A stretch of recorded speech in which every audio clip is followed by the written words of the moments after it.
A very warm welcome to all the MSc final year biochemistry students. Today we are going to study the topic glycogen storage diseases. To introduce, glycogen is the major storage carbohydrate of animals corresponding to starch in plants. It is a branched chain polymer of alpha D glucose. It occurs mainly in the liver, which is up to 6% of the body weight, and in muscles where it rarely exceeds 1%. However, because of its greater mass, muscle contains about 3 to 4 times as much glycogen as does liver. Muscle glycogen is the readily available source of glucose for glycolysis within the muscle itself, whereas liver glycogen functions to store and export glucose to maintain blood glucose levels between the meals. After 12 to 18 hours of fasting, the liver glycogen is almost totally depleted.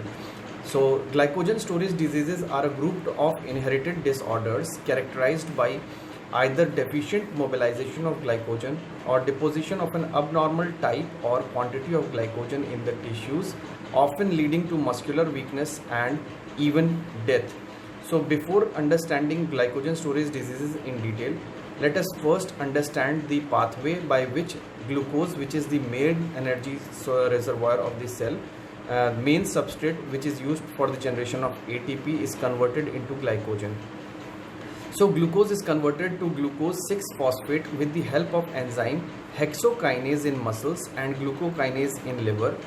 This glucose 6-phosphate can be utilized for energy generation via glycolysis or through pentose phosphate pathway, or if there is excess of glucose 6-phosphate, it is converted to glucose 1-phosphate with the help of enzyme phosphoglucomutase. This glucose 1-phosphate is then converted to UDP glucose, which is the major donor for glucose for the generation of glycogen molecules.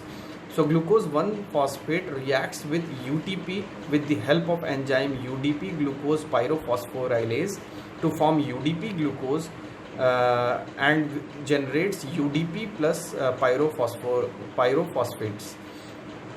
See, the UDP glucose is then converted into glycogen with the help of the enzyme glycogen synthase. Glycogen synthase catalyzes the formation of alpha 1,4 glycosidic bond by forming a bond between C1 of the activated glucose of UDP glucose and C4 of the terminal glucose residues of the glycogen molecule. So this glycogen molecule is basically formed upon a glycogen primer. That is, few molecules of glucose are deposited to form a glycogen primer on the protein called as glycogenin, which is a 37 kDa protein on a specific tyrosine residues.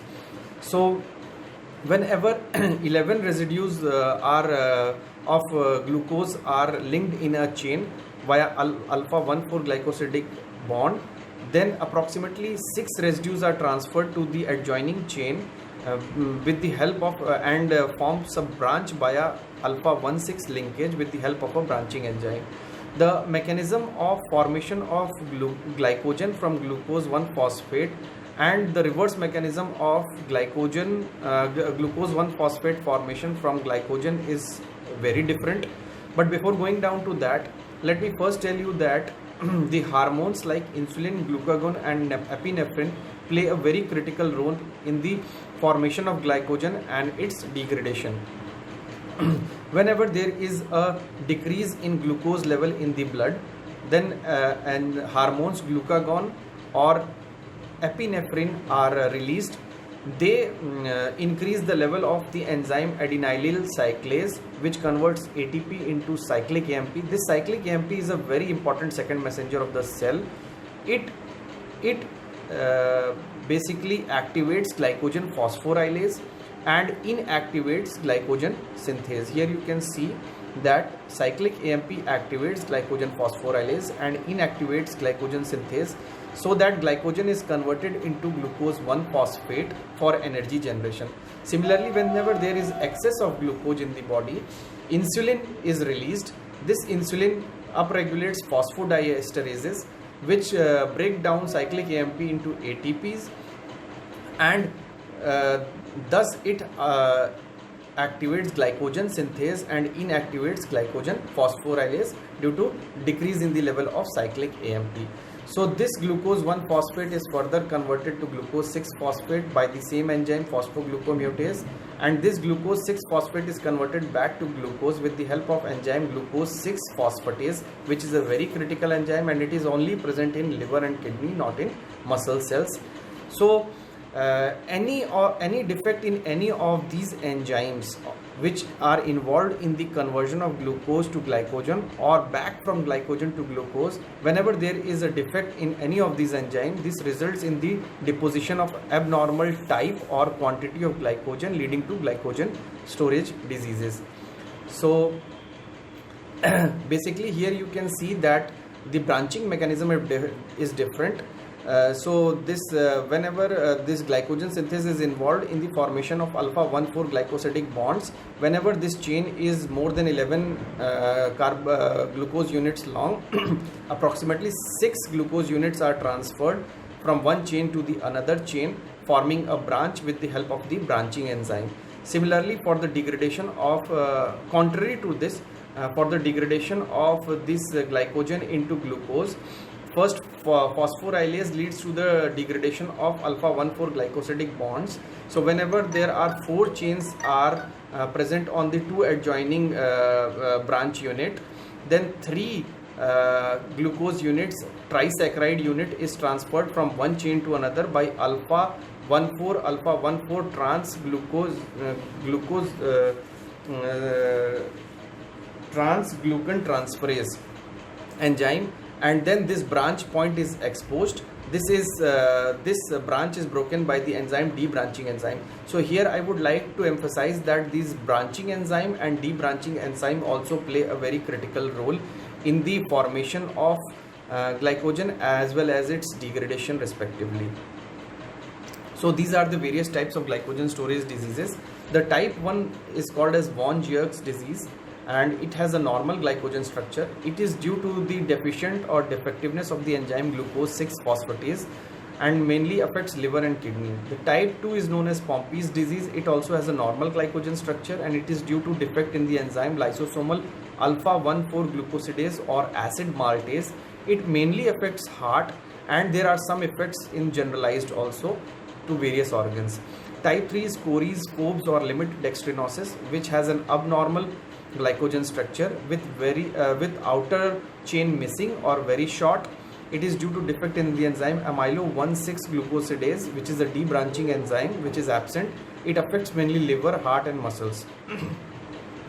Type 4 is Anderson's amylopectinosis or Brancher's GSD. It also has an abnormal structure and it has very few branches are present. It is due to defect in amylo 1,4,1,6 transglucosylase, which is a branching enzyme. It mainly affects liver, heart, muscles and erythrocytes. Type 5 is McArdle's syndrome, which has a normal glycogen structure. It is due to deficient muscle phosphorylase and it mainly affects muscles. Type 6 is Hirsch's disease, which also has a normal glycogen structure and it mainly affects liver phosphorylase. It is due to liver phosphorylase and mainly affects liver. Type 7 is Terwey's disease, which is due to the deficiency of phosphofructokinase activity and it has a normal glycogen structure. It also affects muscles and erythrocytes. Type 8 has a normal glycogen structure and it is due to phosphorylase kinase enzyme deficient. It affects liver, leukocytes and muscles. Type 9 is unique. It is called as Fanconi-Bickel syndrome, which has a normal glycogen structure, but it is due to the defective GLUT2 transporter rather than any enzyme of the cycle, and it mainly affects the liver. Here the unique point is that type 3 and type 4 have an abnormal glycogen deposition, abnormal structure of glycogen deposition, whereas other GSDs have a normal structure of glycogen which is deposited. So now coming down to details. Type 1 von Gierk's disease, it was first described by von Gierk in 1929 and the enzyme glucose 6-phosphatase is found to be absent, so the conversion of glucose 6-phosphate to glucose is blocked. Since this enzyme is present only in liver and kidney, not in muscles, hence liver cells and renal tubule cells are loaded with glycogen. Early diagnosis during infancy within 1 year. It has asymptomatic liver enlargement due to excessive glycogen storage, which is 12 to 18% of the normal weight, is the main diagnostic feature. Symptoms include hypoglycemia, hepatomegaly, kidney failure, and thrombocyte dysfunction. Death is inevitable, and 99% of the cases die mostly up to 24 years of age. Treatment: frequent feeding of high protein diet to reduce the rate of glycogen deposition. Hormones like ACTH or cortisone are given to control hypoglycemia. Treatment is available. Sometimes sodium lactate is administered for acidosis. The next is type 2 is Pompe's disease. The defect is characterized by affecting a lysosomal enzyme called alpha-1,4-glucosidase or acid maltase. Due to multiple mutations, the glycogen is stored within lysosomal membrane. It is an autosomal recessive disorder that occurs during early infancy within 30 to 40 days of birth. Heart is normally enlarged and most patients die of heart failure. Heart weight increases 2 to 6 times of the normal heart weight. Abnormal heart condition is given a word: cardiomegalia glycogenica, which means enlargement of heart due to glycogen deposition. Cardiomyopathy and muscular hypotonia, that is transfer of stimulus, is low, so no coordination and hence muscles are weak. Mostly all the organs are effective. The tongue of the patients are also enlarged. Surprisingly, no effect on liver, so no enlarged liver. Therapy is high protein diet is effective and no permanent treatment is available. Type 3 is Cory's, Forbes or limit dextrinosis. It is characterized by absence, defectiveness of enzyme amylo-1,6-glucosidase or debranching enzyme. So there is accumulation of limit dextrins. There is deposition of abnormal glycogen with short outer branches. Normally outer branch is missing or very absent or very short. Symptoms: convulsions, bleeding nose, liver enlargement and dwarfism, high concentration of glycogen in liver, heart and muscles. It has maximum storage of glycogen, that is more than 80% of the glycogen net weight, which is more than 6% of the body weight. Treatment: high protein diet is recommended and no permanent treatment is available. Type 4 is Anderson's amylopectinosis or Brancher's GSD. Very rare form of GSD. Glycogen synthesizes similar to amylopectin, and there is accumulation of glycogen with very few branches points, therefore called amylopectinosis. Defective enzyme is amylo-1,4,1,6 trans-glucosylase branching enzyme. Symptoms: liver enlargement, liver cirrhosis. Treatment: it is unknown due to death due to cardiac and liver failure in the first year of life. Type 5 McArdle syndrome. The biochemical defect is due to defective muscle phosphorylase. It is an autosomal recessive metabolic disorder. The child has very little physical stamina and the myopathy is characterized by exercise intolerance, muscle cramps and myoglobinuria. The muscle phosphorylase gene is located on chromosome 11q13, which is the short arm of chromosome number 11, with genetic span of 14 kb and coding region of 2.5 kb. The muscle phosphorylase is a dimer and each monomer has 1 mole of pyridoxal phosphate, which is vitamin B6, and activation depends upon cyclic AMP dependent phosphorylation by phosphorylase kinase PK. Sometimes patients suffer from severe pain, fatigue, cramps and muscle hardening. The pain can last for days, weeks or months and can lead to permanent muscular weakness. There is inability to sustain vigorous physical exertion. Little or no lactate is present in blood after exercise. Treatment is unknown. Type 6 is Hertz disease. It is caused due to deficiency of enzyme liver phosphorylase, which is a major degradative enzyme disrupting alpha-1,4 linkages between glycosyl units. First reported by Hertz et al. In 1959, liver phosphorylase is a monomer with one serine hydroxyl group being phosphorylated to make it active by phosphorylase kinase gene. It is familial autosomal recessive trait. The gene is located on chromosome 14q11.2, which is also a short arm of chromosome number 14. Less frequent and age of occurrence is newborn or infancy. The genetic defect causes inability of hepatocytes to metabolize glycogen, leading to accumulation of glycogen in the liver, causing hepatomegaly and hypoglycemia. There is no involvement of either muscle, skeletal or cardiac. Symptoms is patient show minimum growth retardation, fasting blood glucose level varies, level of glycogen in RBCs increases, serum uric acid level also increases, Complication: liver may undergo cirrhosis and sometimes hepatocellular carcinoma, that is cancer of the liver.